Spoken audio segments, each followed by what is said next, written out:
Hello friends, welcome to my YouTube channel. कैसे हो आप लोग? उम्मीद करते हैं कि आप सभी लोग स्वस्थ होंगे और आपका परिवार भी स्वस्थ होगा।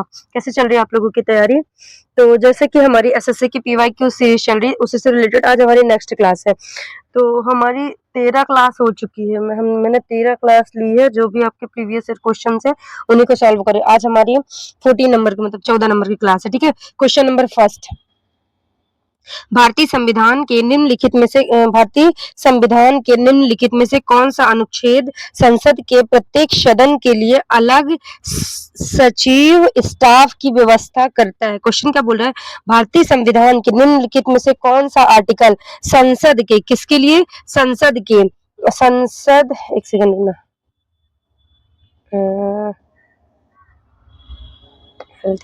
संसद किसके लिए संसद के प्रत्येक सदन के लिए अलग सचिवालय स्टाफ की व्यवस्था करता है? तो कौन करता है? आर्टिकल नंबर 98 क्या करता है? Article number 98। 99 किससे रिलेटेड है? ये शपथ से रिलेटेड है। किससे? शपथ। किससे रिलेटेड है? ये शपथ से रिलेटेड है। किससे रिलेटेड? शपथ। शपथ। शपथ में किसकी शपथ? जो मंत्रिमंडल में मतलब जो लोकसभा राज्यसभा में रहते हैं, जो भी लोकसभा और राज्यसभा में रहते हैं, उन सभी की उन सभी का शपथ। ठीक, उन सभी का शपथ। और आर्टिकल नंबर 100 ये कहता है कि अगर ये काम करने ये जो काम इनको सौंपा गया है, अगर ये काम सही से नहीं करते, क्या करते? अगर ये काम सही से नहीं करते तब फिर जैसे जो जैसे संसद है, संसद का जो दोनों सदन है, तो दोनों सदन में जो गण पूर्ति का मतलब होता है कि मतलब एक जैसे उसमें इसमें एक व्यक्ति को 100-150 लोग होना चाहिए, तो उसकी गण पूर्ति की पूर्ति को पूरा करने के लिए जो लोग अपनी तरफ से अपॉइंट किया जाता है, उसी को बोलते हैं। उससे रिलेटेड कौन सा आर्टिकल है? Article number 100। ठीक है, तो काहे के लिए? गण पूर्ति के लिए। किससे रिलेटेड? ये गण पूर्ति से। किससे? गण पूर्ति। ठीक, किससे रिलेटेड है? गण पूर्ति।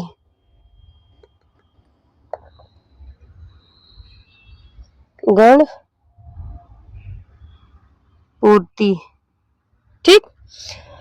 और जैसे मैंने आपको बताया था लोकसभा राज्यसभा, लोकसभा किसमें है? 81 में, राज्यसभा किसमें? 80 में। राज्यसभा है 81 में, क्या है? लोकसभा है। अभी मैं लिख नहीं रही हूँ, क्यों? क्योंकि मैं ये बता चुकी हूँ। लोकसभा किसमें है? 81 में। राज्यसभा किसमें है? मतलब अरे क्या मैं बोलने लगी, हाँ, क्या बोलते हैं, लोकसभा किसमें है? मैंने बता दिया 80 में। और राज्यसभा किसमें है? सॉरी, लोकसभा किसमें? 81 में। राज्यसभा किसमें? 80 में। और मैंने बताया था लोकसभा मतलब ये लोगों की सभा होती है, मतलब जो लोगों के द्वारा चुने हुए लोग कहाँ बैठते हैं? तो वो जाते हैं लोकसभा में। और फिर आपस में मिले हुए सरकार के द्वारा जो भी मंत्री चुने जाते हैं, तो वो कहाँ बैठते हैं? वो राज्यसभा में। लोकसभा का काम क्या होता है? कोई कानून बनाना, इम्प्लीमेंट करना किसका? राज्यसभा का काम है। ठीक है। और जैसे ठीक है। और लोकसभा का मतलब चुनाव जीतने के लिए एज 25 वर्ष होनी चाहिए। कितनी? 25 वर्ष। और राज्यसभा के लिए 30 वर्ष। कितने साल? 30 वर्ष। और लोकसभा का कार्यकाल 5 वर्ष का होता है, और राज्यसभा का कार्यकाल जो है 6 वर्ष का होता है। ठीक, ये सारी चीजें मैंने आपको बता दिया है। अब देखो, इसी में एक होता है मतलब क्या बोलते हैं उसको, गण पूर्ति, सॉरी मैंने बता दिया। ठीक, एक होता है मतलब सेशन को आहूत करना, और एक होता है सेशन का सत्रावसान करना। क्या होता है? एक होता है संसद का सत्रावसान करना, एक होता है संसद को आहूत करना। तो सत्रावसान का मतलब होता है, देखो एक सेकेंड, देखो क्या बोली हूँ, सत्रवसान।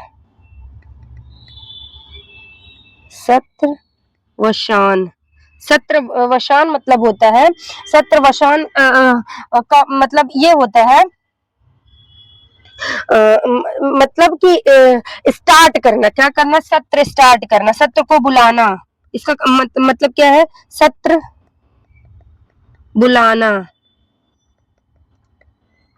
स्टार्ट करना, स्टार्ट करना, इसको क्या बोला जाता है? ठीक है। इसमें कौन कौन होंगे? इसमें सत्र के ये किसमें लिखा है? ये आर्टिकल नंबर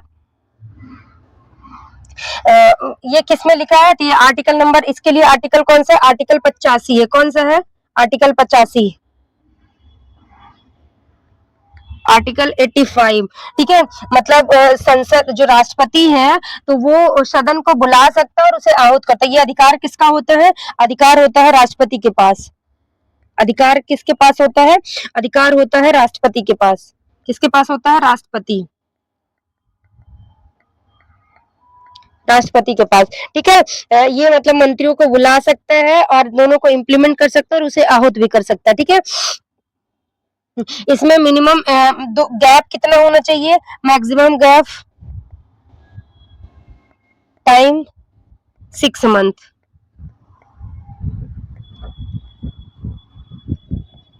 6 मंथ का होना चाहिए। ठीक है, अधिकतम मतलब 6 महीने के बीच में ये सत्रावसान होना चाहिए। अब मैंने आपको कल बताया भारत में कितने प्रकार के सत्र हैं? सत्र, टाइप ऑफ सत्र कितने प्रकार के हैं? 3। फर्स्ट होता है बजट सत्र, ये तो कंपलसरी है, मतलब 2 सत्र तो कंपलसरी ही होता है, मानसून सत्र, और एक होता है शीतकालीन सत्र।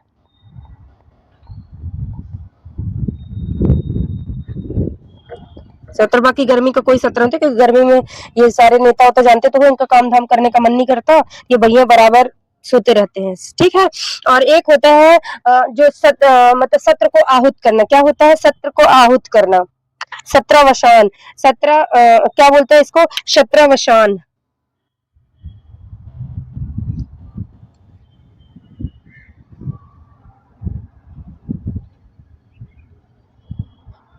एक सेकेंड,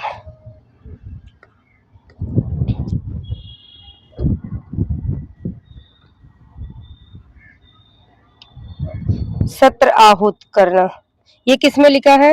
ये आर्टिकल नंबर 85(2) में है। किसमें ये लिखा है?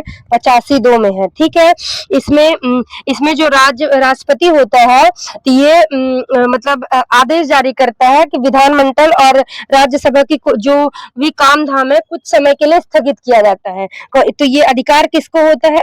अधिकार राष्ट्रपति, और स्टेट में किसको होता है? गवर्नर को, गवर्नर को होता है। ठीक है, मैक्सिमम 6 मंथ के लिए, कितने समय के लिए? ज्यादा से ज्यादा 6 महीने के लिए। ठीक है, और जो हमेशा राष्ट्रपति इसकी घोषणा करता है, और राज्य में हमेशा राज्यपाल करता है, ना कि प्रधानमंत्री करता है। ठीक है, और इसकी प्रक्रिया क्या होती है? जो वहां का पीठासीन अधिकारी होता है, पीठासीन अधिकारी किसको बोलते हैं? जो लोकसभा का अध्यक्ष होता है या फिर सभापति होता है उसको बोला जाता है, उसको पीठासीन अधिकारी बोला जाता है। पीठासीन अधिकारी किसको बोला जाता है? पीठासीन अधिकारी। ये किसको बोला जाता है? जो वहां का लोकसभा अध्यक्ष, लोकसभा अध्यक्ष या फिर लोकसभा अध्यक्ष या फिर सभापति को बोला जाता है। ये अनिश्चित, मतलब एक फिक्स काल के लिए, मतलब ज्यादा से ज्यादा 6 महीने, मतलब फिक्स काल, अनिश्चित काल के लिए। किसके लिए? अनिश्चित काल के लिए,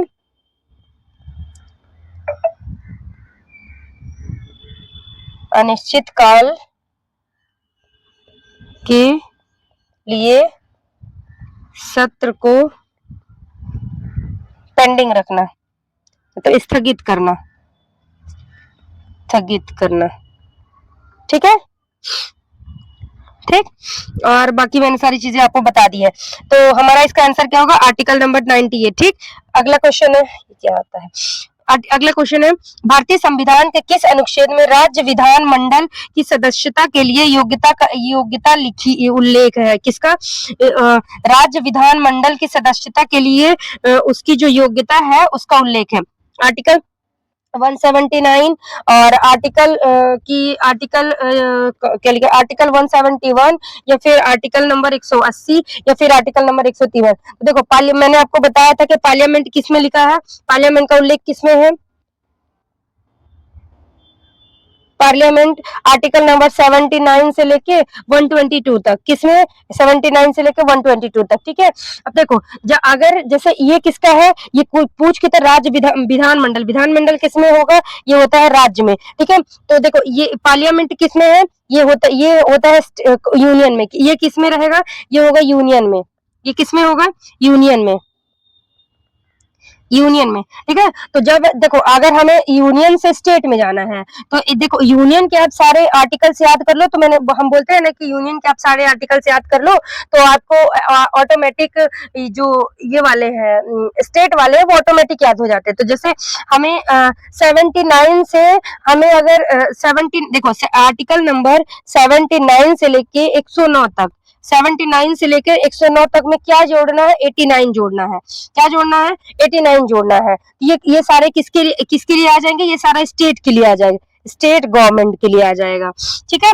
और ऐसे ही एक आर्टिकल नंबर 110 से लेके 123 तक में, आर्टिकल नंबर 110 से लेके 123 तक में अगर हम 90 जोड़ते हैं, क्या जोड़ते हैं, 90 जोड़ते हैं, तो ये भी इसमें भी हम सीधे स्टेट में पहुंच गए, किसके लिए, स्टेट लेजिस्लेचर, मतलब स्टेट की सारी गवर्नमेंट के से मिल गए। अब एक आर्टिकल बचता है, जैसे इधर भी पार्लियामेंट में भी एक आर्टिकल 123 किससे रिलेटेड था, महान्यायवादी, आर्टिकल नंबर 123 किससे रिलेटेड है, 123 में हम क्या जोड़े कि सीधे आर्टिकल मतलब एक तरह से आर्टिकल नंबर महान्यायवादी, तो महान्यायवादी से महाधिवक्ता चाहिए, तो वो महाधिवक्ता किसमें होगा, तो स्टेट में होगा, तो आर्टिकल नंबर क्या जोड़ना पड़ेगा, 123। ये देखो मैं 110 से 123 क्या जोड़ना है, प्लस 90 जोड़ना, क्या जोड़ना है, प्लस 90, आंसर क्या आ गया, 213, क्या आ गया, 213, ठीक,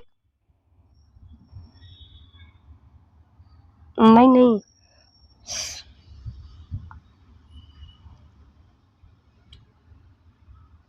123 में अगर हम 90 जोड़ रहे तो 213 ही आ रहा है, ठीक है। ठीक है, तो इधर क्या आ जाए, इधर महाधिवक्ता आ जाएगा। अब क्वेश्चन में क्या पूछा था, निम्नलिखित में किस अनुच्छेद में राज्य विधानमंडल की सदस्यता की, किसके लिए, विधानमंडल की सदस्यता के लिए। तो देखो पार्लियामेंट का किसमें है, पार्लियामेंट का उल्लेख किसमें है, आर्टिकल नंबर 84 में, आर्टिकल 84 में अगर आप आर्टिकल 84 में क्या जोड़ोगे, आर्टिकल नंबर 84, आर्टिकल 84, आर्टिकल 84 में क्या जोड़ दोगे, रुको एक सेकेंड, इधर से मैं मिटा के इधर ही लिख देती, देखो आर्टिकल पार्लियामेंट का है आर्टिकल 84 में अगर 89 जोड़ देते हैं तो हम क्या आ जाता है, 173, क्या आता है, 73। तो विधानमंडल की सदस्यता के लिए योग्यता किसमें लिखी है, आर्टिकल नंबर 173 में, किसमें लिखी है, आर्टिकल नंबर 173 में, आंसर नंबर क्या होगा, डी, आंसर क्या होगा, डी। अगला चले, अगला क्वेश्चन है, भारतीय संविधान के किस अनुच्छेद में उल्लेख है कि अपने कर्तव्यों के पालन में भारत के एक सेकंड, देखो इसमें मैंने आपको ये चीजें पढ़ी, जी इसी में मैं आपको मैंने सारी देखो सारे क्लॉज बताए, बस आपको महान्यायवादी के बारे में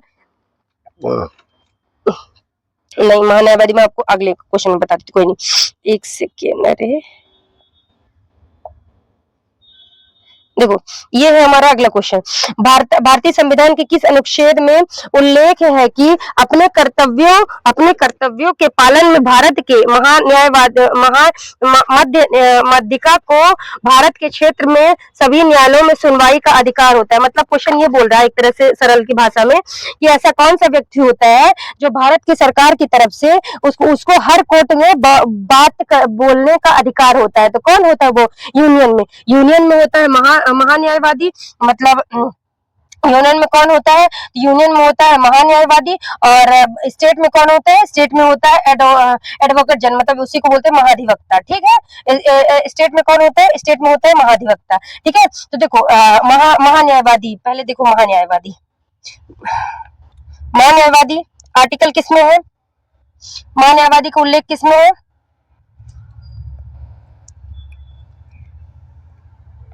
महान्यायवादी वादी, ठीक, महान्यायवादी, ठीक है। इसके लिए आर्टिकल कौन सा है, आर्टिकल है 76, ठीक है, आर्टिकल नंबर 76। इसके जो पद है, इसका सारी चीजें, इसको हम किस नाम से जाना जाता है, इसे भारत सरकार का सर्वोच्च कानूनी सलाहकार माना जाता है। मतलब भारत का वकील, मतलब एक तरह से गवर्नमेंट, सरकार का वकील, इसे क्या बोल सकते हैं, सरकार का वकील, सरकार का वकील, या भारत सरकार का सबसे बड़ा वकील, सबसे बड़ा वकील, ठीक है। इंडिया का सबसे बड़ा वकील किसे बोला जाता है, सरकार का, या फिर इसी को बोल सकते हैं इंडिया का भी, इंडिया सरकार का सबसे बड़ा वकील, इस महान्यायवादी होते हैं। Article number 76। अब इसमें योग्यता क्या होनी चाहिए, देखो पहली बात तो ये काफी ज्यादा जानकार होना चाहिए, मतलब ये एक तरह से सुप्रीम कोर्ट के जज बनने, जितना जो एक तरह से जो सुप्रीम कोर्ट के जज होंगे तो जितनी नॉलेज उसके पास होगी उतनी नॉलेज इनके पास होनी चाहिए। इसका कार्यकाल कितना होता है, और मतलब ये जो है, तो ये सुप्रीम कोर्ट का जज बनने की योग होना चाहिए, मैंने बता दिया। ये 5 साल तक हाई कोर्ट का जज रहा हो, योग्यता यहाँ लिख देती हूँ। योग्यता में देखो क्या क्या आएगा, एक तो पहला आएगा, देखो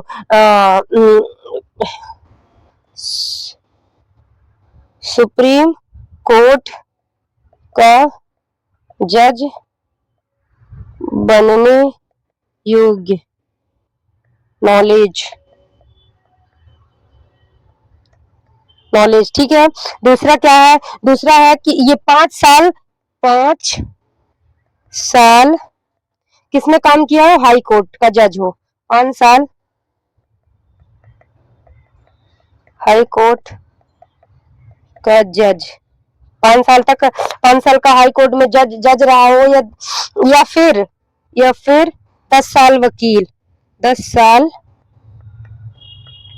हाई कोर्ट का वकील हो, 10 साल कहाँ का हो, 10 साल वहां का वकील हो, ठीक है। और राष्ट्रपति की नजर में अच्छा कानून ज्ञानी हो, मतलब राष्ट्रपति की नजर में ये सारी चीजें जानता है, ये क्या है, ये सारी चीज जानता है, ठीक है। और अरे यार एक सेकंड रुकना, ठीक। और इसके अधिकार मैंने बता दिया, और इसके अधिकार क्या होता है, इसका अधिकार और काम क्या होता है, ये कानूनी सलाहकार होता है, ठीक है। कोर्ट में हमेशा पेश होना, मतलब मैंने बता दिया भारत सरकार के सबसे बड़ा वो होगा, क्या बोलते हैं, वकील होगा। और संसद में जो सदन होगा, संसद के सदन में ये बैठ सकता है, बस इसे वोट देने का अधिकार, संसद के सदन में ये बैठ सकता है, बोल सकता है, सारी जो वहां बात बहस होती है संसद के सदन में ये बोल सकता है, बहस कर सकता है, बस वोट नहीं कर सकता। यहाँ लिख देती हूँ। कार्य में पहला क्या है, एक तो कानूनी सलाह,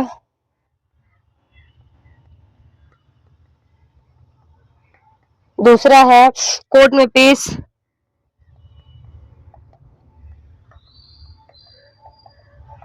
और एक मान लो संसद में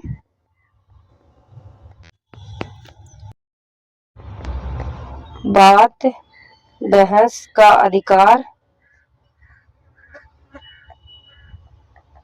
लेकिन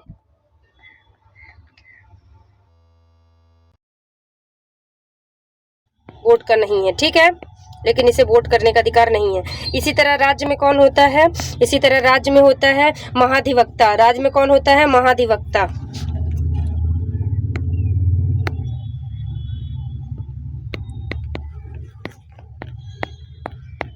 महाधिवक्ता। आर्टिकल नंबर इसके लिए कौन सा है, आर्टिकल नंबर 165, 123, मैंने क्या बताया था, आर्टिकल 123। महान्यायवादी में क्या जोड़ना है, 90 जोड़ना है, तो क्या आ जाएगा 165, ठीक। तो ये किससे रिलेटेड है, 165 महाधिवक्ता से रिलेटेड है। इसका काम क्या है, ये राज्य सरकार का, ये क्या होता है, राज्य सरकार का सबसे बड़ा वकील, राज्य सरकार का सबसे बड़ा वकील। ठीक है, ये क्या होता है, ये राज्य सरकार का जो है ये सबसे बड़ा वकील होता है। ठीक, और ये आर्टिकल नंबर मैंने बता दिया 165 होता है। और जो इसमें योग्यता होनी चाहिए, इसे अटॉर्नी जनरल के नाम से भी जाना जाता है। देखो और इसमें जो मतलब क्या क्या खास बातें होती, योग्यता होनी चाहिए, तो वही जो सेम वही सारी चीज़ें, जैसे एक तो ये हाई कोर्ट बनने के जज योग्य होना चाहिए, इतनी उसके नॉलेज होनी चाहिए, राज्यपाल की नज़र में अच्छा होना चाहिए, अच्छा जानकार होना चाहिए, और इसका जो कार्यकाल कोई निश्चित नहीं होता है जब तक मतलब ये राज्य मतलब गवर्नर चाहे तब तक राज्यपाल मतलब जब तक राज्यपाल चाहे तो रख सकता है। ठीक है, और ये भी राज्य के सदन में क्या करेगा, राज्य के सदन में किसी भी सदन में ये बैठ सकता है, बोल सकता है, लेकिन वोट नहीं कर सकता, सेम चीज़। ठीक है, जानकार होना चाहिए, पहली बात तो जानकार होना चाहिए, और जज बनने योग्य हो,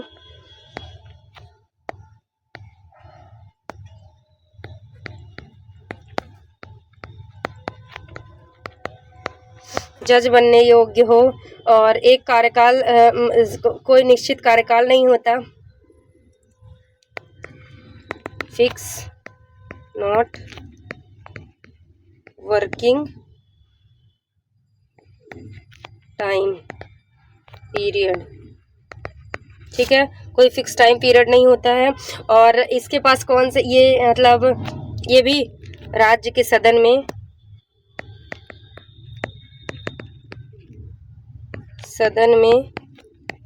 बात बहस कर सकता है, वोट नहीं। ठीक, अब क्वेश्चन क्या पूछ रहा था, भारत संविधान के किस अनुच्छेद में उल्लेख है कि सब अपने कर्तव्यों के पालन में भारत की महान न्यायवती भारत के क्षेत्र में सभी न्यायालयों में सुनवाई का अधिकार है। तो किसमें है, 76A में है कि 76A में है कि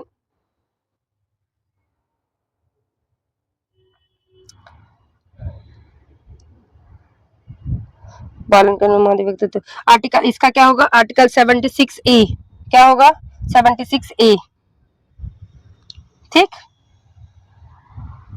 आंसर ए नंबर। ठीक, अगला क्वेश्चन है, एक पिता अपने युवा बेटे और अपने किशोर मित्रों को भारत की समृद्ध सांस्कृतिक विरासत के बारे में बता रहे थे। पिता किस अनुच्छेद में मूल कर्तव्य का प्रसार कर रहे थे।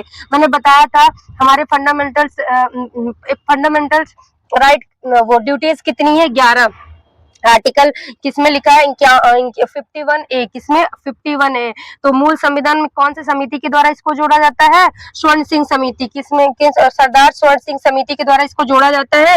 और मूल संविधान में कितने मौलिक कर्तव्य थे, तो पहले 10 होते हैं, इसके बाद 86 कॉन्स्टिट्यूशन अमेंडमेंट 2002 के द्वारा 11वें नंबर का जोड़ा जाता है। 86 कॉन्स्टिट्यूशन अमेंडमेंट 2002 के द्वारा 11वां नंबर जोड़ा जाता है। उसमें ये लिखा जाता है कि 10 से 14 वर्ष के बच्चों को 6 से 14 वर्ष के बच्चों को शिक्षा दिलाना ये माता पिता का कर्तव्य है। ठीक है, तो देखो पहले बात तो एक सेकंड, देखो ये है, मैंने ये सारी चीजें आपको पढ़ा भी चुकी, मैं फिर से ये आपको याद होना चाहिए। जब जैसे वो समय चला गया कि बस ये पूछता था कि कितने मौलिक कर्तव्य, नहीं, अब ये पूछ लेते कि कौन से मतलब नंबर में क्या लिखा है। ठीक है, तो पहले बात में तो मैंने बताया था तो राष्ट्रीय ध्वज, राष्ट्रीय सम्मान, इन सभी राष्ट्रीय ध्वज, फ्लैग, नेशनल एंथम, इन सभी का हमें रिस्पेक्ट करना चाहिए। पहला बात एंथम, एक मतलब फ्लैग, दूसरे में जो हमारे देश के को बचाने के लिए क्या किए हैं, जो हमारे देश के बचाने के लिए मतलब स्वतंत्रता सेनानी क्या हो, कौन थे, स्वतंत्रता सेनानी। तो स्वतंत्रता सेनानियों की हमें रिस्पेक्ट करना चाहिए। ठीक है, राष्ट्रीय आंदोलन को प्रेरित करने वाले उच्च आदर्शों को हृदय में संजो कर रखना चाहिए। ठीक, तीसरा भारत की एकता, अखंडता और संप्रभुता की रक्षा करनी चाहिए। ठीक है, देश की रक्षा करना, आह्वान किए जाने पर अपने राष्ट्र की सेवा करना। देखो राष्ट्र मतलब देश की रक्षा करना तथा अगर जरूरत है तो अपने देश के लिए भारत में प्राण भी न्यौछावर करने, आचार में लिखे भारत के सभी लोगों के सद्भाव सदाचार मतलब समान व्यवहार करना, सभी को अपने भाई बहन समझना, सभी के साथ हर धर्म को समान समझना, कोई जातिवाद कोई इन सब चीजों को नहीं मानना चाहिए। एक 6 में लिखा है हमारी समृद्धि मतलब हमारी समृद्ध विरासत और इन सब का महत्व का संरक्षण कीजिए। जैसे जो हमारी समृद्धि है, सांस्कृतिक है, विरासत है, जैसे दीपावली है, हमें पता है कि दीपावली है, होली है, दुर्गा माता का जो ये नवदुर्गन है, तो ये सारे त्योहार है, तो इनको हम लोग तो यही कि जो सांस्कृतिक पुरानी विरासत है हमें उसे बचा कर रखना चाहिए, हमें उसे अच्छे से उसका संरक्षण करना चाहिए। जो हमारी पुरानी व्यक्तिगत चीजें हैं जैसे लाल किला हो गया, पुरातात्विक चीजें, लाल किला, ताजमहल, इन सभी की सुरक्षा करनी चाहिए, इन सबको मतलब ऐसे हार्म नहीं करना चाहिए, ये हमारा कर्तव्य है, ठीक है। और फिर पर्यावरण जिसमें वन, झील, नदी, वन्य जीव शामिल है, इनकी रक्षा करना चाहिए। वैज्ञानिक दृष्टिकोण, मानववाद और ज्ञानवाद तथा सुधार की भावना का विकास जैसे कि आप मतलब हर व्यक्ति के अंदर ये एक खोज, एक वैज्ञानिक छुपा मतलब कि इसके मतलब एक तरह से आसपास की चीजों के बारे में जानना, खोजना, सर्च करना, ये चीजें आपके अंदर होना चाहिए। सार्वजनिक संपत्ति की रक्षा करनी चाहिए और हिंसा से दूर रहना। सार्वजनिक संपत्ति जैसे गवर्नमेंट स्कूल, अब वो गवर्नमेंट स्कूल बनाया तो लोगों के लिए ही है, तो वैसा नहीं कि वो गवर्नमेंट का है इसीलिए उसको बिल्कुल खराब करो, तोड़ो फोड़ो, तो ये सब चीजें नहीं करना चाहिए, समझ गए। और 86 व्यक्तिगत और सामूहिक गतिविधियों के सभी क्षेत्रों में उत्कृष्टता की ओर बढ़ते समय सतत प्रयास करना चाहिए यदि माता पिता का संरक्षण। तो ये कौन से कॉन्स्टिट्यूशन के तहत? 86 कॉन्स्टिट्यूशन अमेंडमेंट 2002 के द्वारा इसको जोड़ा जाता है। इन सबको 42 कॉन्स्टिट्यूशन 1976 के द्वारा जोड़ा जाता है। 51A के तहत 11 मौलिक कर्तव्यों का उल्लेख किया गया। सरदार, एक सेकेंड, सरदार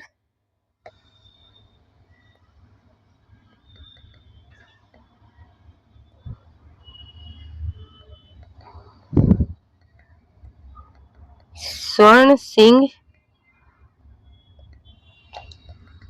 समिति, ठीक, किसी पारिश पर इसको बनाया गया था, ठीक। अब क्वेश्चन क्या बोल रहा है कि देखो, एक पिता अपने युवा बेटे अपने किशोर मित्रों को भारत की समृद्ध संस्कृति और विरासत के अभी मैंने क्या बोला कि जो हमारी संस्कृति विरासत ये सारी चीजें हैं तो हमें इसकी सुरक्षा करनी चाहिए। तो ये कौन से उसमें लिखा है? ये लिखा है अनुच्छेद एफ में। किसमें लिखा है?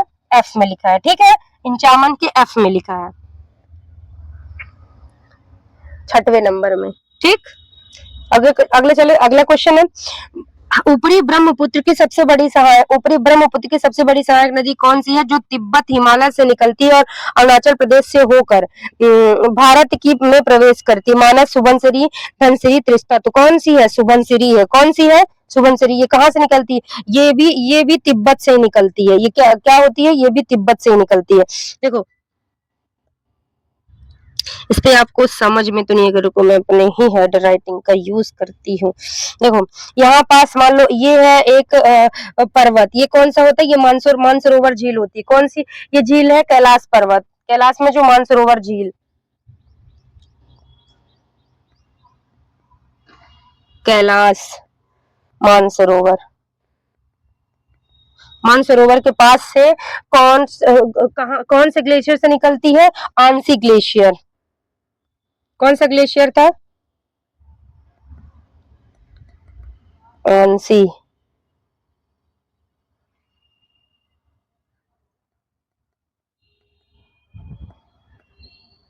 आंसी ग्लेशियर, ठीक। ये क्या करती है? तो ये इधर क्या था? इधर चाइना है, ठीक है। यहाँ पास मान लो देखो ये वाला ऐसे ऐसे आता है हमारा भारत और फिर ये ऐसे आ जाएगा, ठीक है। तो ये क्या करेगी? ये जो नदी है ये ऐसे यहाँ से चलेगी और फिर यहाँ से चलते हुए यहाँ से ये अरुणाचल प्रदेश से ये अंदर होके ये ऐसे बहती है, ठीक है। यहाँ पास ये क्या है? ये एपी है, अरुणाचल प्रदेश, ठीक है। अरुणाचल प्रदेश में कौन से दर्रे से अंदर आती है? तो जो अरुणाचल प्रदेश के नामचा बारवा, कहाँ से आती है? नामचा, नामचा बारवा, नामचा बारवा दर्रे से अंदर आती है, ठीक है।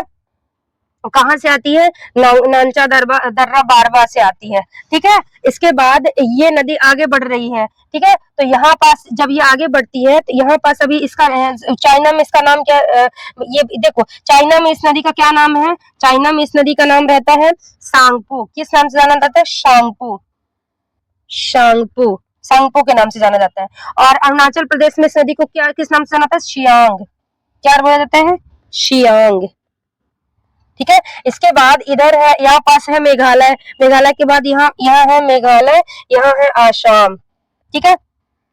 इसके बाद आसाम में आती है, आसाम में एक आइलैंड बनाती है, एक आइलैंड बनाती है। इस आइलैंड का क्या नाम है, इसका नाम है मांजुली द्वीप। कौन सा, मांजुली द्वीप, कौन सा आइलैंड है, मांजुली द्वीप, ठीक है।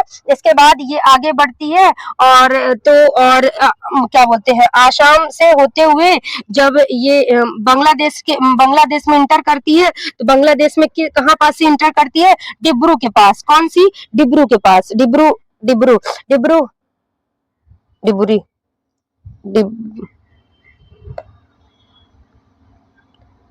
डी अरे और शिट,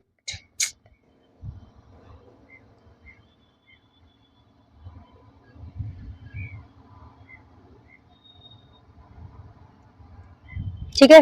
कहाँ से ये घुस रही है, इसको ये जहां से ये इंटर करते हैं उसको बोलते हैं डिब्रू, डिब्रू, डिब्रू, ठीक है, डिब्रू, ठीक है। अब क्या होता है कि ये जो नदी है, यहाँ से इसकी हेल्पिंग नदी देखो, यहाँ पास कौन सा नदी में बना, यहाँ पास ये कौन सा द्वीप है, मांजुली द्वीप। कौन सा, मांजुली द्वीप, ये नदी पर बना विश्व का सबसे बड़ा आइलैंड है, नदी पर निर्मित सबसे बड़ा द्वीप, ठीक, सबसे बड़ा द्वीप है। इसके बाद यहाँ डिब्रू, इसके बाद ये इधर क्या है, ये इधर बांग्लादेश, बांग्लादेश में घुस जाती है। और यहाँ पास कौन रहता है, यहाँ पास होता है सिक्किम। तो सिक्किम से कौन सी नदी आती रहती है, सिक्किम से एक नदी आती है, यहाँ पास इससे मिलती है। तो सिक्किम से जो नदी ऊपर से आती है उसको कौन सी नदी बोला जाता है, तो सिक्किम से नदी आती है तीस्ता। कौन सी नदी आती है, तीस्ता, कौन सी,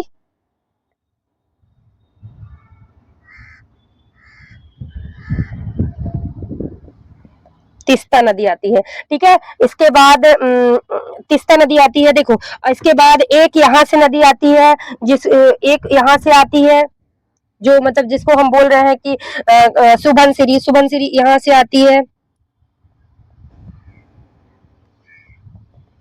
सुबनसिरी। इसके बाद यहाँ से भी एक नदी इसमें जुड़ती है, इसको क्या बोला जाता है, इसे सांगपो बोला जाता है, एक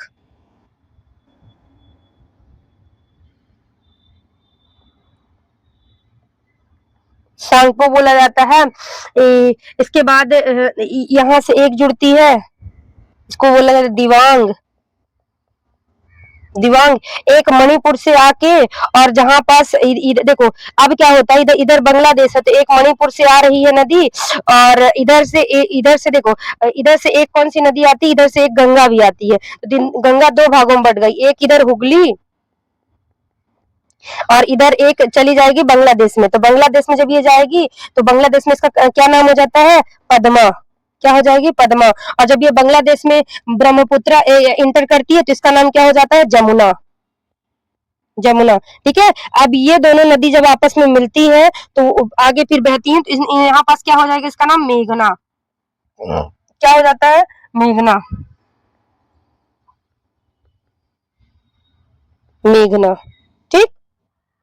ये पूरा इसका, अब ये फ्लो चार्ट में थोड़ा सा नहीं समझ में आता होगा, देखो यहाँ इसमें देखो, ये उद्गम स्थल है, यहाँ पास सांगपो, यहाँ ब्रह्मपुत्र आई, अरुणाचल प्रदेश से इंटर करती, जहाँ कौन सा, अरुणाचल प्रदेश में नामचा बारवा पर्वत से इंटर करती है।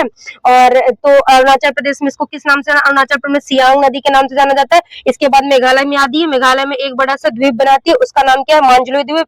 नदी पर बना सबसे बड़ा नदी, मतलब नदी द्वारा निर्मित सबसे बड़ा द्वीप है, आइलैंड है। इसके बाद आगे क्या बोलते हैं, आसाम में एक मानस नदी जुड़ती है, कौन सी नदी नदी, मानस नदी जुड़ती है। इसके बाद डिब्रूगढ़ के पास से ये बांग्लादेश में इंटर करती है और सिक्किम से एक ऊपर से नदी आती है। सिक्किम से कौन सी नदी आती है? तीस्ता नदी आती है। तो जो ये भी जुड़ जाती है इसी ब्रह्मपुत्रा में ही, और ये बांग्लादेश में घुसती है। तो जब बांग्लादेश में घुसती है तो इसका ब्रह्मपुत्रा नाम आसाम में इसका नाम ब्रह्मपुत्र पड़ जाता है, मेघालय और आसाम में।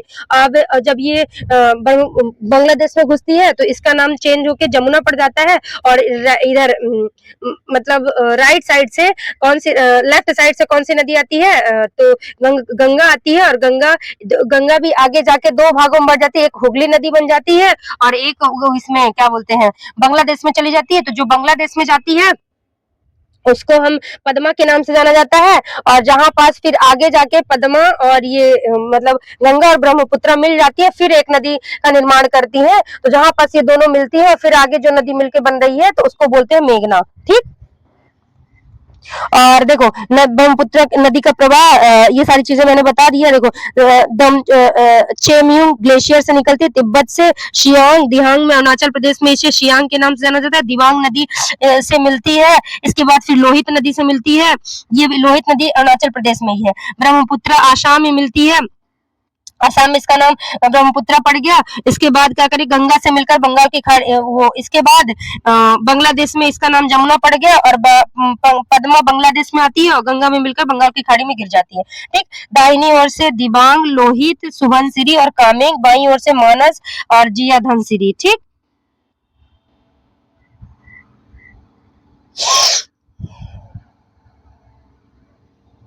तो क्वेश्चन क्या था? सुबनसिरी।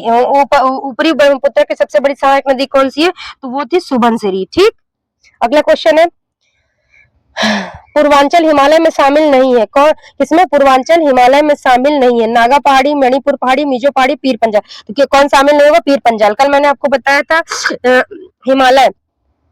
हिमालय कितने टाइप का, ट्रांस हिमालय, बृहद हिमालय, लघु हिमालय, मतलब जिसे हिमाद्री भी कहते हैं, और फिर शिवालिक होता है। तो ट्रांस हिमालय को कितने भागों में बांटा गया है? लद्दाख, जास्कर, पीर पंजाल, काराकोरम, लद्दाख, जास्कर, पीर पंजाल, 3 भागों में। लद्दाख, काराकोरम, लद्दाख, जास्कर 3 भागों में। और फिर इसके बाद मतलब बृहद हिमालय आता है, इसके बाद लघु हिमालय आता है, लघु हिमालय के बाद शिवालिक हिमालय, शिवालिक हिमालय में जम्मू कश्मीर में क्या पाया जाता है? पीर पंजाल, हिमाचल प्रदेश में अलग, और नेपाल में महाभारत पाई जाती है। जम्मू कश्मीर में यही इसी में पाया जाता है करेवा प्रकार की मिट्टी। करेवा किस लिए जाना जाता है? तो ये उसके क्या बोलते हैं, ये केसर के लिए फेमस होता है। ठीक है, किसके लिए? केसर उगाने के लिए फेमस है। ठीक है। अब ये आगे जाके देखो, तो मैंने बताया ये कहाँ है? ये तो हिमालय के शिवालिक हिमालय। तो ये कहाँ है? जो पीर पंजाल है ये कहाँ है? ये जम्मू कश्मीर में है। ठीक है। ये नागालैंड में है, मणिपुर में होगा मिजो पहाड़ी। देखो ये है पूरा अरुणाचल प्रदेश, इधर साउथ का, हमारे नॉर्थ ईस्ट का ये है मैप। ये मेघालय, आसाम, अरुणाचल, नागालैंड, मणिपुर, मिजोरम, त्रिपुरा। ठीक है। तो देखो ये इधर मैंने बता दी, यहाँ पास कौन सी थी? तो जो उधर तो ये तो जम्मू कश्मीर चली गई। अब इधर से सबसे पहले अरुणाचल प्रदेश में कौन सी आएगी? पटकई भूमि, जिसके नाम से जाना था। किसे? पूर्वी हिमालय में पटकई पहाड़ी कहाँ है? अरुणाचल प्रदेश में। इसके बाद आता है नागालैंड में पहाड़ी का नाम क्या है? नागा पहाड़ी। ठीक है। इसके बाद फिर मणिपुर में मणिपुर पहाड़ी। इसके बाद वही जो थोड़ा सा ज्यादा ऊंचा है, तो नागालैंड से होते हुए किसमें चला जा रहा है? त्रिपुरा में। किसमें जा रहा है? त्रिपुरा में। तो सॉरी, मिजोरम में। क्या होता है? मिजोरम में। तो मिजोरम को 2 भागों में, ये पूछा हुआ है। मिजोरम में एक तो मिजो पहाड़ी के नाम से जाना जाता है, और उसी को लुसाई पहाड़ी के नाम से भी जाना जाता है। मिजो पहाड़ी को किस नाम से जाना जाता है? उसी को लुसाई पहाड़ी के नाम से भी जाना जाता है। ठीक है। अब इसके बाद आता है गारो पहाड़ी, खासी जयंती। ये कहाँ है? मिजोरम में। गारो पहाड़ियां है और ये है खासी पहाड़ियां। ठीक है। गारो पहाड़ियां है, ये है, यहाँ पास है खासी पहाड़ियां। और 7वें लास्ट में कौन सी चली जाएगी? जयंतिया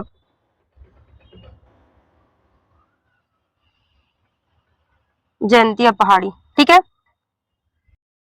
ठीक है। अगला क्वेश्चन है, निम्नलिखित में से कौन सा देश घास के मैदान का नाम नहीं है? मतलब ऐसा कि देखो दो प्रकार के हमारे पूरे विश्व में किस प्रकार की दो प्रकार की मेनली दो प्रकार की घास पाई जाती है।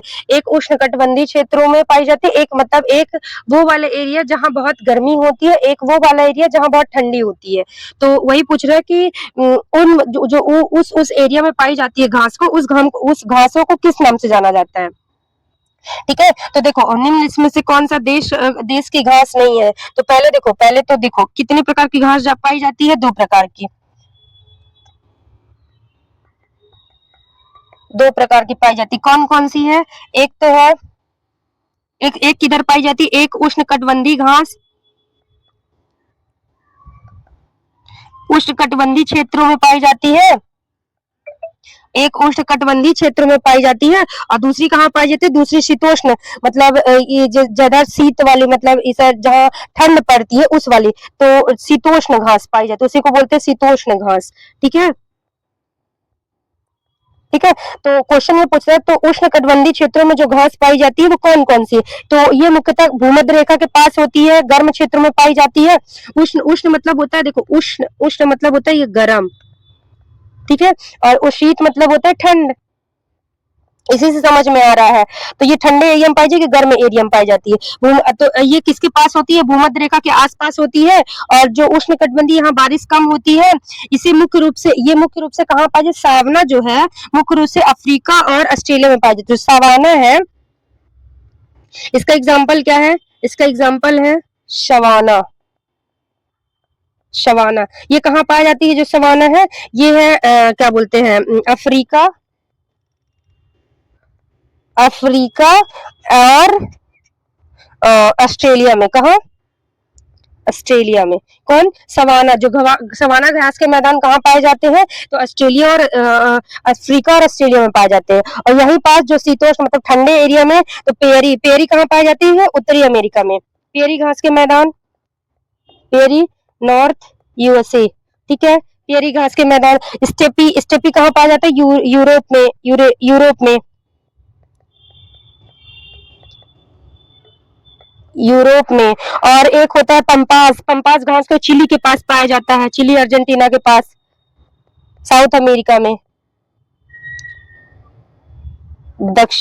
एक तरह से साउथ अमेरिका, अरे साउथ अमेरिका में। ठीक है, नॉर्थ यूएसए, नॉर्थ यूएसए इसमें लिखिए, नॉर्थ अमेरिका लिख देती हूँ, नॉर्थ अमेरिका में। ठीक है, और एक होता है बेल्ट। बेल्ट कहाँ पाई जाती है? जो वेल्ड है ये होती है साउथ अफ्रीका में। अरे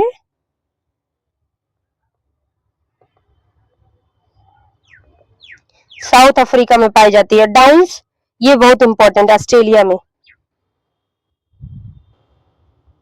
डाउन्स कहाँ होती है? ये होती है ऑस्ट्रेलिया में।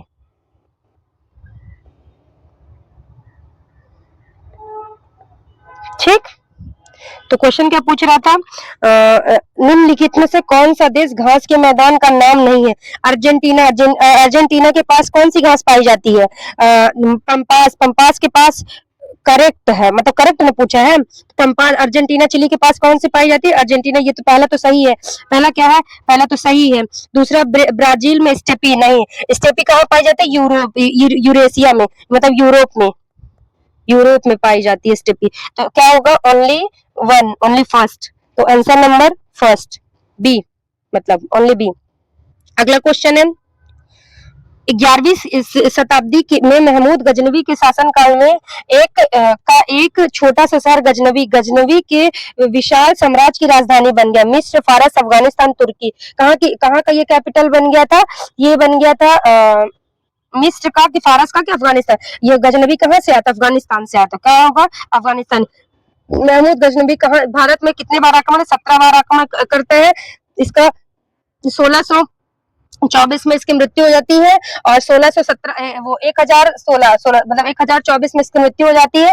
1017 में इसका सबसे जो 17 मतलब 16वें में जिसमें 17वें नंबर का सबसे फेमस वो रहता है। क्यों? क्योंकि ये जो सोमनाथ मंदिर है, तो 17वें नंबर में ये सोमनाथ के मंदिर को लूट के लेके जाता है। ठीक है, मतलब लूट के ऐसा कि वहां से सोना चांदी यही सारी चीजें सारा चीजें लेके जाता है।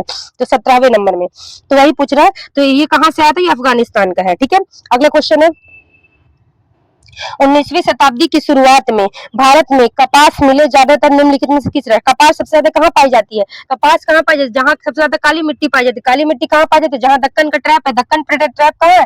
ज्यादातर पूरा एरिया महाराष्ट्र का पूरा एरिया कहाँ है? महाराष्ट्र। ठीक है, कौन सी? दक्कन ट्रैप। दक्कन ट्रैप से कौन सी मिट्टी? काली मिट्टी। काली मिट्टी। इसे किस नाम से? इसे रैगूर के नाम से भी जाना जाता है। किस नाम से? रैगूर। रैगूर मृदा के नाम से भी जाना जाता है। ठीक है, आंसर क्या होगा? महाराष्ट्र। अगला क्वेश्चन है, निम्नलिखित में से कौन सी भारत की धरती पर ईस्ट इंडिया कंपनी की पहली बड़ी और निर्णायक जीत थी? सिंधुली की लड़ाई, पहला आंग्ल मराठा युद्ध, या प्लासी की लड़ाई? सबसे बड़ी कौन सी थी? प्लासी की लड़ाई। प्लासी की लड़ाई किसके किसके बीच में होती है? 1952 में 1852 में होती है। किसके किसके बीच में होती है? सिराजुद्दौला अरे 1852 कहते 1752 में होती है। किसके किसके बीच में होती है? 52 उल्टा उल्टा, सॉरी सॉरी सॉरी, मेरे दिमाग में क्या चल रहा है? 1757, सॉरी सॉरी सॉरी सॉरी, 1757 में। कब होती है 1757 में? 1757 सिराज और रॉबर्ट क्लाइव के बीच। किसके बीच होता है? Robert Clive. देखो ये क्या होता है, देखो जब मुगल जो है मतलब एक तरह से औरंगजेब के बाद मैंने बताया था मुगल में कोई ज्यादा ताकतवर शासक नहीं बनता है, मतलब नहीं बचा। तब फिर यहाँ से कौन होगा? यहाँ से तीन नए नए तीन तीन जो अपने तीन बड़े बड़े क्षेत्र जो अपने आप को स्वतंत्र घोषित करते, एक यहाँ रहता है, एक यहाँ रहता है, एक यहाँ रहता है। ठीक है, इसका क्या नाम था? ये था अवध, पश्चिम बंगाल, हैदराबाद। ठीक है, अवध में किसका शासन रहता है? अवध का पहला नवाब कौन था? तो सादत खान। फर्स्ट नवाब कौन रहता है? सादत खान बुरहान उल और बड़ा रहता है, मतलब सादत खान आप इतना याद करेगा। पश्चिम बंगाल का कौन रहता है? मुर्शिद कुली खान। कौन? मुर्शिद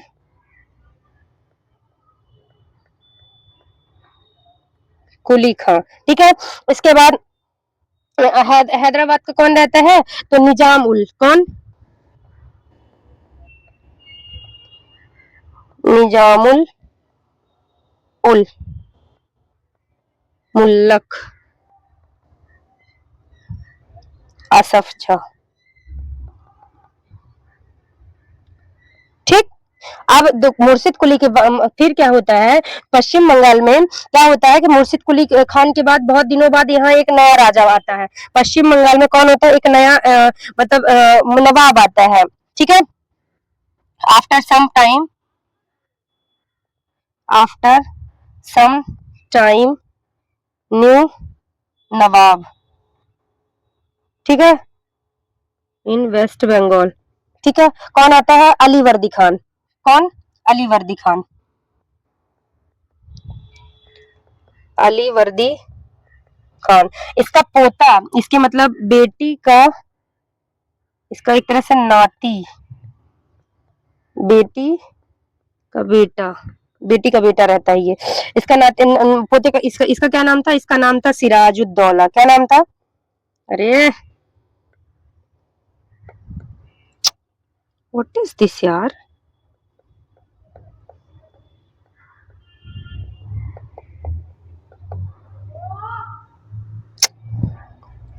देखो पहला नवाब मैंने बताया कौन रहता है, सिराजुद्दौला। सिराजुद्दौला के बाद नया बहुत दिनों बाद कौन है, अली वर्दी खान। अली वर्दी खान, अली वर्दी खान। इसका कौन रहता है, इसका पोता, बेटी का बेटा, बेटी का बेटा, ठीक है, बेटी का बेटा ये रहता है कौन, सिराज। सिराज का पूरा सिराजुद्दौला,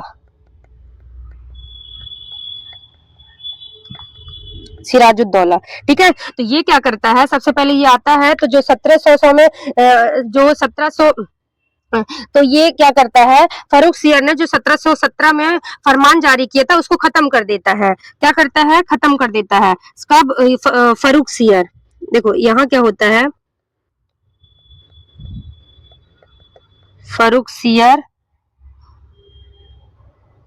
1717 में फरमान जारी करता है, फरमान जारी करता है कि मतलब ये बीमार उमार रहता है तो अंग्रेज जो है तो अपना भेज उज के थोड़ी उसको ठीक ठाक कर देते, तो खुश होके फरमान जारी करता है कि जो ब्रिटिश जो है, ब्रिटिश फिक्स अमाउंट में अमाउंट डिपॉजिट करके, डिपॉजिट करके यहाँ व्यापार कर सकते हैं,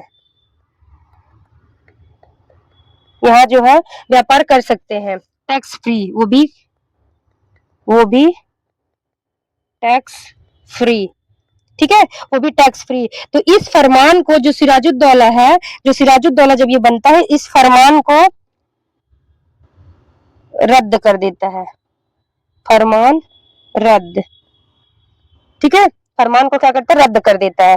तब एक तो ये कर दिया, तो उसी से रावट जो ब्रिटिश थे तो थोड़ी इसके ऊपर खिसियाए हुए थे। फिर ये जो है एक मतलब इसी में ना फिर एक ब्लैक होल की घटना होती है। क्या होती है, इसे मतलब क्या बोलते हैं, ब्लैक होल घटना ये लोग बोलते हैं। ऐसा कि ये गुस्सा के ये मतलब ऐसा बोलता है कि आप तुम ना किले के पास, ये बोलता है कि तुम क्षेत्र के किलों में घेराबंदी मत करो, ये मना करता है। परंतु जब ये लोग नहीं मानते हैं तो ये ना क्या करता है, ये ना बिना बताए हुए 1757 में मतलब सॉरी 1700 ऐसे 57 में ही ऐसे कुछ दूसरे महीने में ये ना ऐसे बिना बताए हुए वहां अटैक कर देता है, और अटैक करके तो वहां का जो हेड रहता है वो भाग जाता है। और जितने भी लोगों को ये पाता है तो एक 14x8 के कमरे में बंद कर देता है। लगभग कम से कम 25 लोगों को बंद मतलब 125 लोगों को 125 लोगों को बंद कर देता है, जिसमें से कम 100 लोगों की मृत्यु हो जाती है। इसी को ब्लैक होल घटना, ब्लैक होल ट्रेजेडी, ठीक है, ब्लैक होल एक ट्रेजेडी हो गई। तब फिर 1757 में ये लोग खिसियाए हुए ही थे, तब फिर अटैक करते हैं।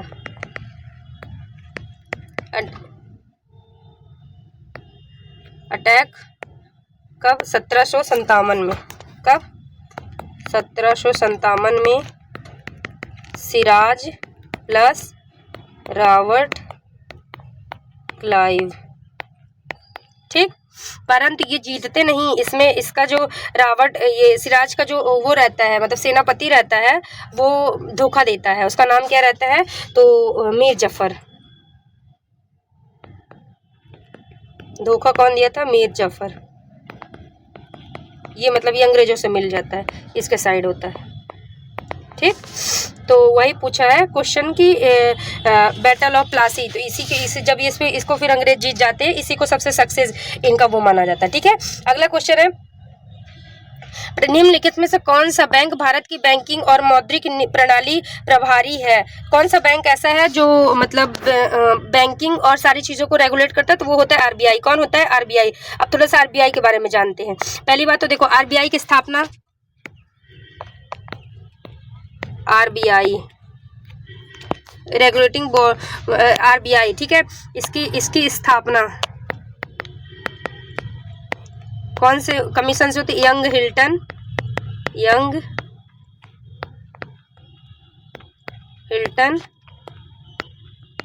कमेटी से होता है। ठीक है, यंग हिल्टन कमेटी से होता है। कब होता है एक्ट, कब आता है? 1934 में, 1935 में स्टैब्लिश कब होता है? 1935 में। इसके बाद इसका हेडक्वार्टर कहाँ था? कोलकाता। फिर इसको शिफ्ट किया गया मुंबई। अरे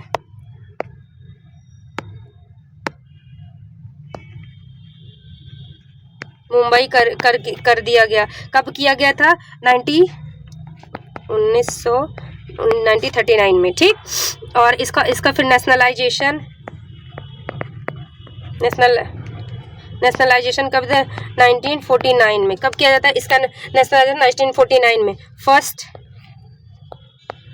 फर्स्ट गवर्नर कौन थे? ब्रिटिश।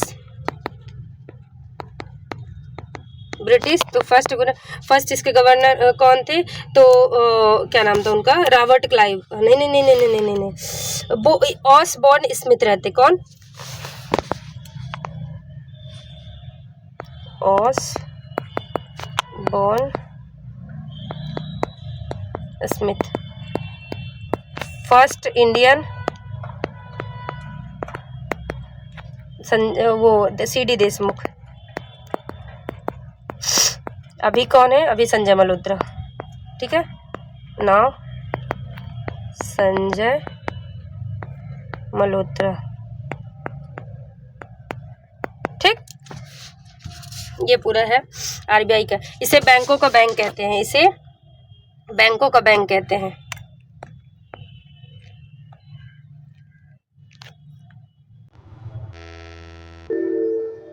इसे बैंकों का बैंक कहते हैं।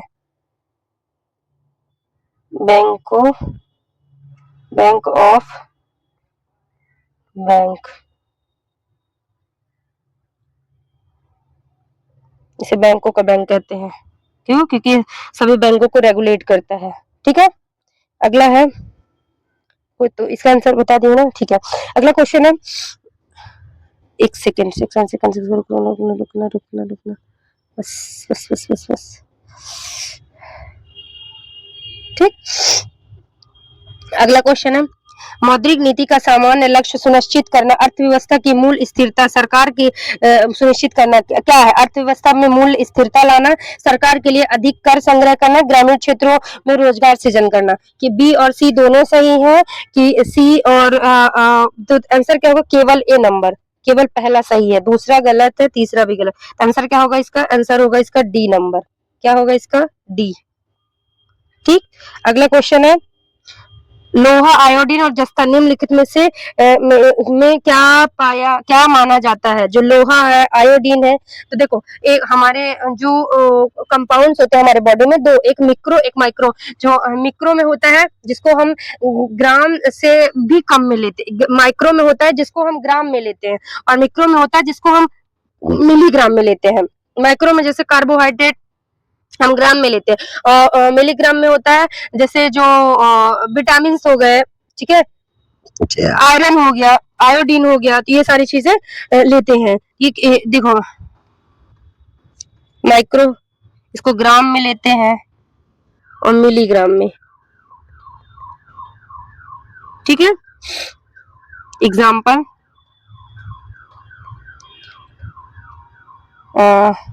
विटामिन, और इसका कार्बोहाइड्रेट,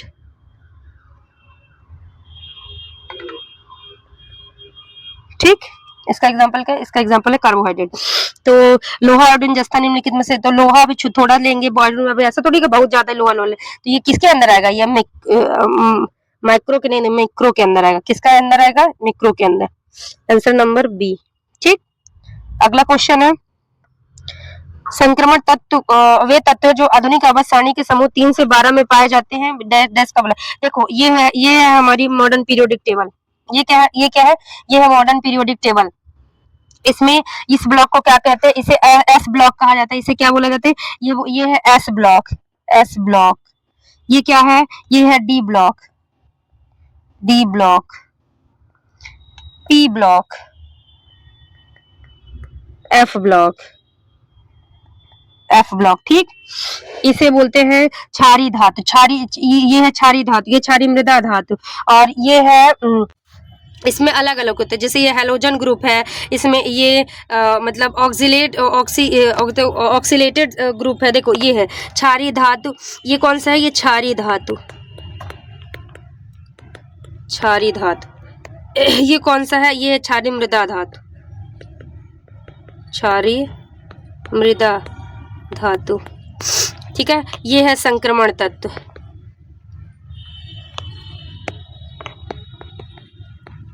संक्रमण तत्व। और ये कौन सा भाग है, इसमें ये होता है अधातु, इसमें धातु और अधातु दोनों रहते हैं। और ये वाला होता है निष्क्रिय गैस, ये तो नोबेल गैसेस है। और ये होता है अन्य धातु, नॉन मेटल, ये नोबेल गैस, नोबेल गैस। और ये क्या होता है, ये होता है एक्टेनाइड, ये होता है एक्टेनाइड, ये होता है लेंथेनाइड, मतलब इसको लेक्थेनाइड, ये होता है एक्टेनाइड। ये आर्टिकल नंबर क्या होता है, इसे अलग ग्रुप में क्यों रखा गया, क्योंकि स्टार्ट कहाँ से होता है, एक तरह से लालू से स्टार्ट होता है, ला से स्टार्ट होता है 57 से, और लू पे खत्म 71 पे। फिर एसी से खत्म होता है और लॉरेंस पर खत्म हो, मतलब ऑरेंस लॉरेंस बिश्नोई, ठीक है। एसी से खत्म होकर लॉरेंस पे खत्म होता है। ये जो, क्योंकि इन सारे कंपाउंड्स के ना जो प्रॉपर्टीज है, जो इनकी जो प्रॉपर्टीज है, वो सारी कंपाउंड्स की प्रॉपर्टी जो सेम होती है, इसी के लिए इसको अलग रख दिया गया था, ठीक है। तो क्वेश्चन क्या पूछ रहा था, संक्रमण तत्व, तो ये कौन सा ब्लॉक है, इसे डी ब्लॉक में रखा, किसमें, डी ब्लॉक में, ठीक। अगला क्वेश्चन है आज का हमारा लास्ट क्वेश्चन, उस्ताद विलायत अली खान डैश के उस्ताद थे, किसके लिए, किसके बाद, ये किसके बाद थे, सितार वादक के। सितार वादक में और कौन थे, पंडित रविशंकर, ये मतलब कौन थे, रविशंकर,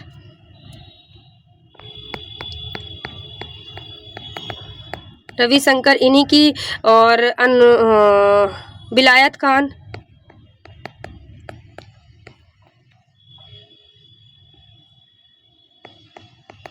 ठीक है। ये कौन से, ये सभी सितार वादक थे, ठीक है। चलिए मिलते हैं कल। सेशन अच्छा लगे तो प्लीज़ लाइक शेयर सब्सक्राइब करना। Thank you for watching, bye.